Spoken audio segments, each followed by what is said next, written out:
नमस्कार, मैं हूं नीतू सिंह और आप देख रहे हैं ट्रायंगल न्यूज लखनऊ। सच के साथ सबसे आगे। राजधानी लखनऊ में हल्के व्यावसायिक वाहन चालकों की समस्या को लेकर एक अनोखा विरोध प्रदर्शन देखने को मिला। उत्तर प्रदेश ऑटो लोड संयुक्त कल्याण समिति के पदाधिकारियों ने अपनी मांगों के समर्थन में प्रतीकात्मक रूप से बालों का पिंडदान किया और परिवहन आयुक्त को बालों का गिफ्ट सौंपकर विरोध दर्ज कराया।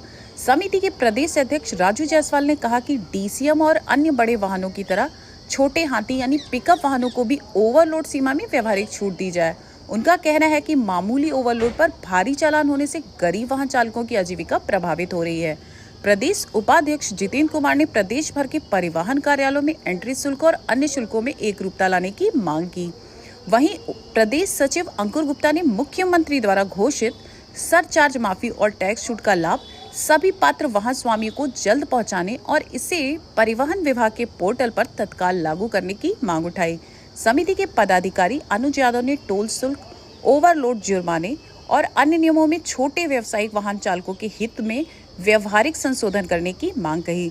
समिति ने चेतावनी दी कि यदि मांगों पर जल्द कार्रवाई नहीं हुई तो प्रदेश भर में हल्के व्यावसायिक वाहन चालक लोकतांत्रिक तरीके से बड़ा आंदोलन करने को मजबूर होंगे। संजय अग्रवाल की इस रिपोर्ट में फिलहाल इतना ही। बाकी खबरों के लिए देखते रहें ट्रायंगल न्यूज लखनऊ, सच के साथ सबसे आगे। मांगे हमारी जो पहले शुरू से चली आ रही है कि हम गाड़ी वालों को टारगेट न किया जाए। यहाँ पे हम लोग क्यों गाड़ी को टारगेट किया जा रहा है, क्योंकि ये लोग 2000 से लेके पूरे उत्तर प्रदेश में 4000 की एंट्री चला रहे हैं। अगर आप उसी गाड़ी को एंट्री करा लो, बहराइच जैसे गोंडा, बलरामपुर, श्रावस्ती, अमेठी, सुल्तानपुर, आप एंट्री करा लो, आपकी गाड़ी का चालान नहीं होगा। और अगर आप यही गाड़ी पे एंट्री नहीं करा, धोखे से भी 2 टन भी लेके चले गए या 1.5 टन भी लेके चले गए, तो तुरंत आपकी गाड़ी का 25 से 30 हजार रुपए चालान हो जाएगा। अभी एक लखनऊ में एक गाड़ी वाले के साथ 53,600 का चालान होगा। एक पिकअप वाला 53,600 का चालान करेगा तो उसकी क्या जीविका चलेगी, कैसे चला पाएगा। मतलब पिकअप वाले को रेडियम पट्टी पे 10,000 रुपए, प्रदूषण पे 10,000 रुपए और सब मिलाकर 53 से 55,000 का उसका चालान कर दिया, मतलब 53,600 का चालान। और यही अभी अमेठी में चालान एक गाड़ी का हुआ और हम लोग ने आरटीओ से पूछा कि सर ये चालान हो गया, तो उसका आरटीओ का बाबू कहता है कि आप 2000 की 2200 की एंट्री करा लो, आपकी गाड़ी को कोई नहीं छुएगा। अगर एंट्री नहीं करा होगा तो आपका चालान होगा।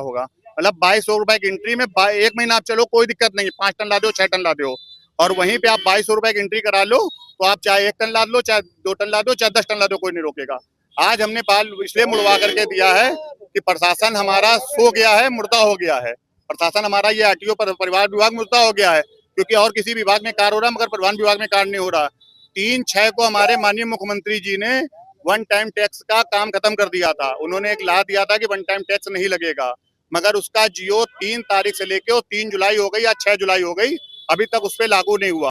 हमारा जो संस्था है उत्तर प्रदेश ऑटो लोड संयुक्त कल्याण समिति निरंतर 1.5 से 2 सालों से अपनी मांगों को लेकर के परिवहन आयुक्त कार्यालय, परिवहन आयुक्त संबंधित छोटे से बड़े अधिकारी से लेकर परिवहन मंत्री तक, दयाशंकर सिंह साहब तक अपनी मांगों को लेकर के गया है, लेकिन हम लोगों को निष्कर्ष नहीं निकलता है।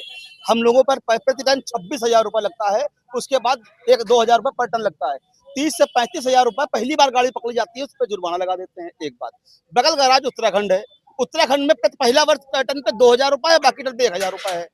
तो ये तो मतलब दोहरी राजनीति कर रहे हैं कि हमें समाज का हिस्सा भी मानते हो और हमारा ही शोषण कर रहे हैं। समाज की रीढ़ की हड्डी हम है। जन उपयोगी वस्तुएं एक स्थान से दूसरे स्थान पहुंचाने का काम छोटा पिकअप डाला वाला करता है। कल हम लोग अर्थव्यवस्था के अभिन्न अंग हैं और हमारी मांगों को इस तरह निकाल के जाए। आज हम लोग, हमारे अध्यक्ष जी, महामंत्री और समिति के 5 लोग यहाँ पे केस दान कर रहे हैं। अगर उसके बाद भी उत्तर प्रदेश परिवहन निगम के कानून में जो नहीं होगी तो यहीं पे आत्मदाह का प्रयास करेंगे, उसका पूरा उत्तरदायी परिवहन विभाग होगा।